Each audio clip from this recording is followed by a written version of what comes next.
that we have scanned our roll of film, let's move on to the conversion part to see the images come to life.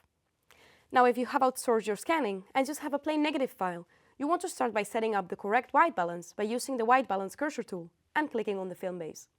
This will set up the right conditions for the conversion to be as accurate as possible. Of course, you can skip this part if you scanned your film by following the steps described in the previous tutorial. Now, for the conversion to happen correctly, we must crop the image so that the film base is not visible. This is used to determine what the correct levels of the film should be. So, simply select your crop cursor tool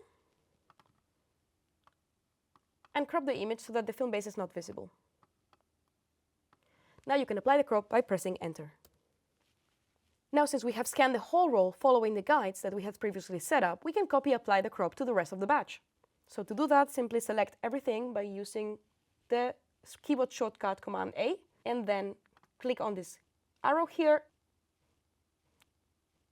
and select Apply. Now I'm just going to do a quick check to make sure that the guides are not visible in any of the frames, which are good now. And now we are ready to convert the negative. To do this, simply, with, again, every image selected, we'll just click on the Convert Negative button on the toolbar. This will enable film negative mode on the base characteristics tools, as you can see here, and will also apply an auto levels adjustments for every frame. Now, if you'd like to further adjust the contrast and brightness to your taste, you can use different tools for that.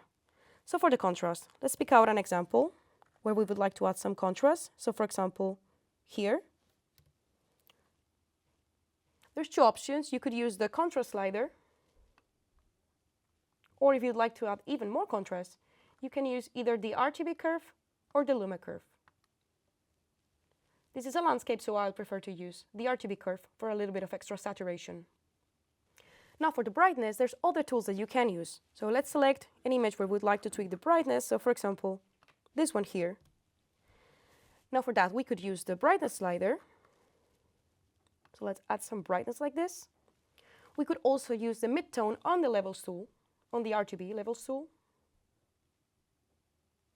Or we could also use a curve. Now I would maybe like to add some contrast here as well.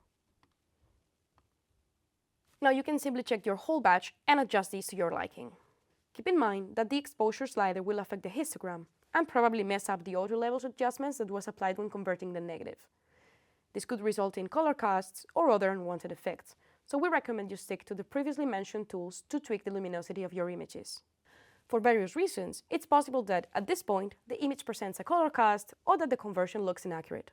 We'll cover that in depth in the next tutorial.